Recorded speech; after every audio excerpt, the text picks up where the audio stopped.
If 2022 has Instagram on your marketing list and you are a podcaster, gonna want to listen to this. Bonus points if you have zero desire to dance around and point at words on Reels. I'll talk more about Reels, but we're going to share 3 ways you can drive traffic and engagement and see better results from the time behind the mic using Instagram. Let's get into it. Welcome to Uncommonly More with Stacey Harris. I am Stacey. I'm the host of this show and the CEO of podcast production agency Uncommonly More. My team and I work with podcasters just like you to shift shows from frustrating time sucks to productive members of sales teams with professional, strategic podcast production. You know what? I think that's enough. Let's get into the show and we'll talk more there. Welcome. I want to dig in on this because I actually really like Instagram. I think Instagram is a really good time. And we'll get started by covering some sort of fundamental basics that I want you to make sure you have in place. And then we're going to talk about 3 specific ways I really love using Instagram's either posting features or connection features to get better results. Aside from that, I want to make sure if you have not yet, you have headed over to the podcast newsroom to check out this week's episode. We shared some news, some happenings that I want you to be aware of in February. So make sure you check that out. Also happening over there is the behind the scenes of the development of our new show that we're going to be launching at the end of this quarter. So good stuff happening over there. Head over to uncommonlymore.com/newsroom to sign up and get the exclusive private podcast right now. It is totally free, but since I share a lot more behind the scenes stuff over there, I do need an email address. Just, keeping the energetic exchange legit. That's all. I am actually kind of excited to talk about this because the inspiration for this episode was really that I'm spending a lot of time here in Q1 looking at how I'm using Instagram. I really didn't use Instagram in Q4 of last year because it just wasn't a priority. And it still remains a way I drive traffic and a way I drive sales, but it's not a primary channel for me. It's not something that is make or break in my business, but it is something I really enjoy. And when I put the appropriate effort into it, I can get results. And so I want to talk about the places that I really like spending time, the places where we have clients who are seeing really good results to extend the impact of their podcast, to extend the impact of their conversations. It's good. I'm excited. Let's dig into it. First, I want to start with a couple of basics before we dig into the 3 ways I want to talk about. And that is, I want you to make sure you have some Instagram 101 already set up. Profile picture. Make it the picture of your host. If you are the host of your show, make it your face, not your podcast cover art, because that's real small and makes zero impact when on Instagram. However, a face and a human, which we are listening to on car rides and workouts and dog walks and in the shower, I want to see your face. So make sure that's there. Well thought out bio and name. Remember that those are searchable on Instagram, and Instagram wants to deliver what they're searching for. So you need to make sure that you look like what they're searching for. So be making sure you're using things like keywords and you are using things that are engaging and interesting to the people who you want to be spending time with you on Instagram. This means not copying and pasting someone else's bio because it looks super interesting and they're your coach. That's not a tactic to build your Instagram bio. Instead, think about it in the same way you're planning out your content. Remember, we're talking about those big questions. What are we talking about? Who are we talking to? What do we want them to do next? These are the questions we use when we build a marketing plan. They're also the questions we use when we build an Instagram bio. Make all of that clear in as concise and interesting a way as possible. And then for your link, I know that there are a ton of tools that make it super easy to put a little link in there that will collect links for you but that's also like really easy to build yourself. And you can do things like track when they show up and have it utilizing your same Google Analytics information. So you're seeing that data, you're seeing where they're going, you're seeing how they're engaging, and you have complete control of the branded experience. And oh, by the by, it's a lot less expensive because it already exists on your website, a tool you're already paying for. If you want to check out the link in my bio, you can either go to the Stacey Harris or Uncommonly More on Instagram, and you will see the same thing. It is uncommonlymore.com/click here. And that is our Instagram bio. And that's my Instagram bio. We use the same one on both channels because we want to be driving people from both places to the same place. This place, the website, the podcast, all of that. And so you'll notice it's completely branded. It's broken up into a couple of sections, which makes it really easy for whoever to get there to navigate to what's next. Make sure that you have those things in place. Make sure that that link in your bio is regularly updated. You'll notice if you check in on it every Tuesday, that every Tuesday, the most recent podcast episode as a direct link is right there. I see one big mistake is when people use they point it to a podcast player and never update it. It makes it really hard to actually point people where you want them. Don't put them in a position where you get them somewhere and then you make them look for what's next. Make it really easy for them to go find what's next and get there. So the first way that podcasters can be using Instagram right now is to take your guest conversations further. If you are somebody who features a guest on your show, invite them to do things like a takeover. Maybe they come on and do some stories for a little bit, or they record a video and you upload them to your stories, or you upload them to your grid or whatever. Maybe you take a section of your conversation that is a couple of minutes long and it's an Instagram exclusive and you want to hear the rest of this conversation and it's happening over at such and such. Sort of like you would with an audiogram, but take it a step further. Give them a reason for there to be a place for them to be both places. The other thing I really love to do is make sure we are doing things like putting the tools in our guests' hands to promote the show. We're actually going to be talking about this as we kick off March. We're going to have a 2-part series about both being a better guest and being a better host on podcasts so that you can be utilizing these tools really effectively. And so we're going to talk about this more, but make sure that you are setting your guest up to be sharing. And then make sure you're having conversations. When they do share, go comment.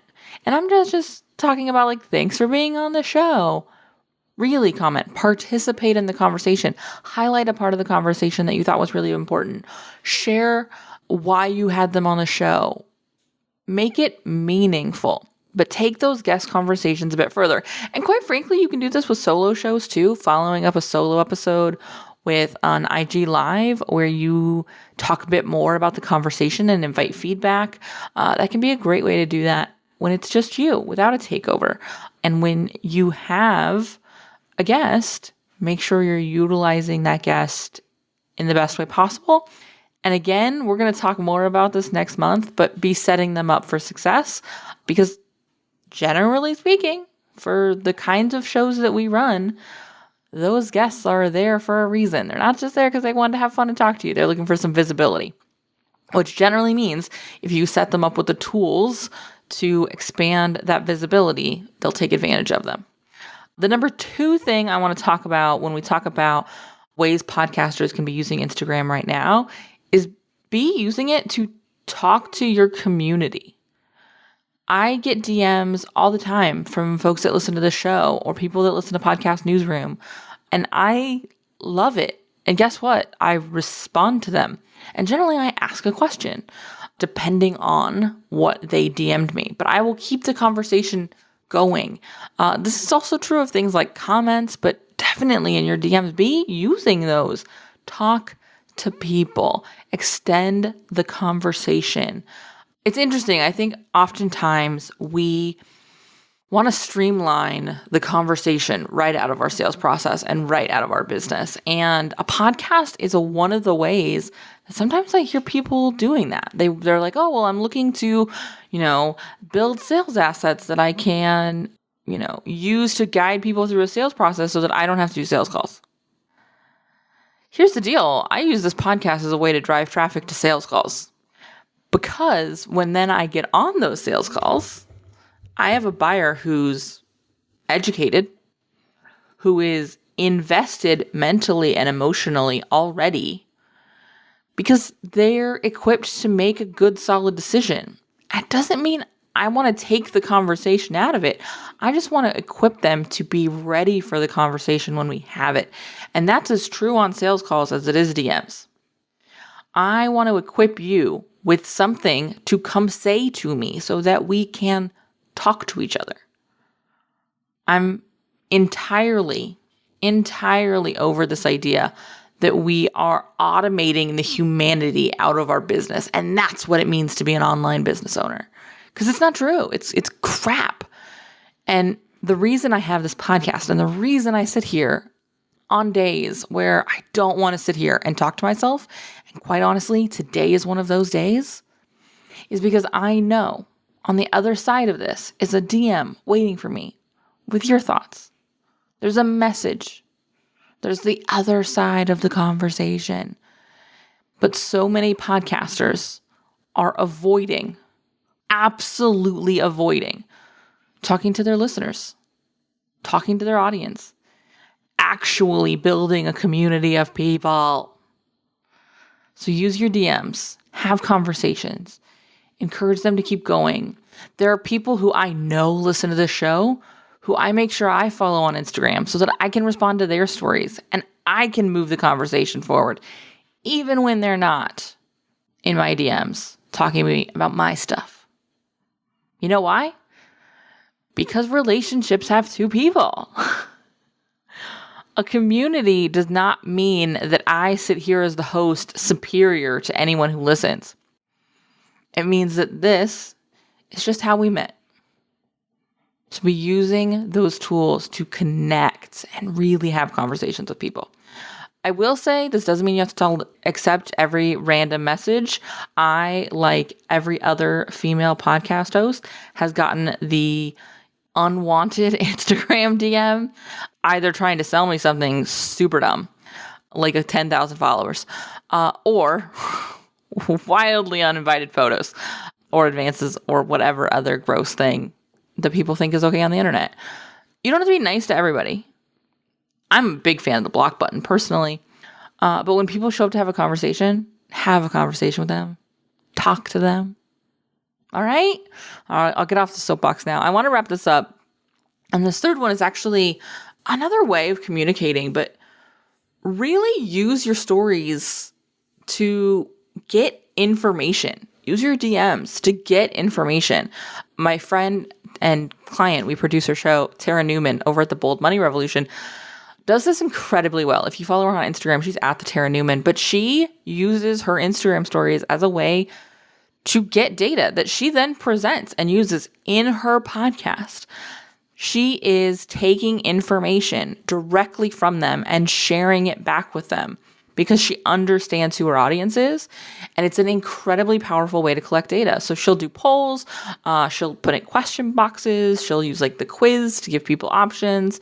But she does a really, really good job of doing this. And I encourage you to do the same. I love getting to poll the audience and get excited about things. I've got an episode planned for April right now that we're going to be polling the audience on Instagram for, because I want to hear some terrible podcast advice that you've heard. So if you have some, get ahead of the rest of the crowd and DM it to me. But we'll be asking on Instagram in February, like, tell me the terrible advice that you got, because we're going to build the whole show in April about undoing bad advice podcasters get. I love being able to do this because it's a really fun way to connect. From a algorithmic sort of science standpoint, engagement in your stories helps to deliver your grid content, which if you don't want to do reels is going to be incredibly important because that's what Instagram wants to deliver. I want you to make sure that you're finding ways to get feedback from them. You'll notice that a lot of this was about creating conversation, was about hearing back from your listenership. That's where actual sales stuff is going to happen. So don't skip that part. Don't avoid that part. All right. I did want to touch on, because I titled this episode in a way, and I presented the 3 ways podcasters can be using Instagram right now, all while very actively avoiding Reels. And it's not because I inherently think Reels are bad. If you check out our Instagram, I think there's 1 or 2 Reels up so far. We will probably do more throughout this year in a way that feels good for me. You will not see me pointing and dancing, mostly because I immediately skip past those Reels when I am on Instagram. They drive me insane. But Reels are an incredibly powerful way to get seen. Make sure the content that you have in there is valuable enough to take advantage of that visibility. That's what I want to say about Reels. Because reach is a really, really, really enticing distraction. Especially for the hosts we work with. Generally speaking, the hosts we work with run service and coaching-based businesses. Even the ones that are selling programs are not looking to put tens of thousands of people through a program. So the idea that I could get 30,000 views on a reel is super fun. Except I don't need 30,000 clients. And oftentimes when we reach for that reach number, that's right, I did it on purpose. When we reach for that reach number, what happens is we get stuck in a pool of nobody who really cares what we're talking about. And it leads to feeling like you are yelling into the abyss. Like you are screaming into Instagram and hoping something good comes out. And that's why we focused on the 3 things we focused on today and not Reels. Because none of the 3 things we talked about today were about you getting more reach. They were about you getting better engagement. They were about you getting better traction. And they were about you getting more sales. Extending and deepening the relationship and connection you have with your listenership and your leads. So that you can take somebody who's listening to your podcast, like you're listening to this one right now, who I don't know necessarily every person that listens to the show. They're not a lead. They're just an audience. However, when you show up in my DMs or you're commenting on things, you become a real person. Somebody I can actually see and talk to and not feel because COVID, but see and talk to, right? I want you to be focusing on those places. Where can we take sort of this ethereal number, this enigma of an idea, and turn them into a real person? And that's conversation. That's not reach. That's engagement. That's not reach. All right? I will put my soapbox away. We will wrap up this episode. If you want to talk more about working with us, now is a really great time to do it. Head over to uncommonlymore.com/podcast production. We are welcoming on some new clients in February and March as we wrap up Q1. Oh my gosh, I can't believe we're wrapping up Q1 already. Yeah, that's it. I will see you next week.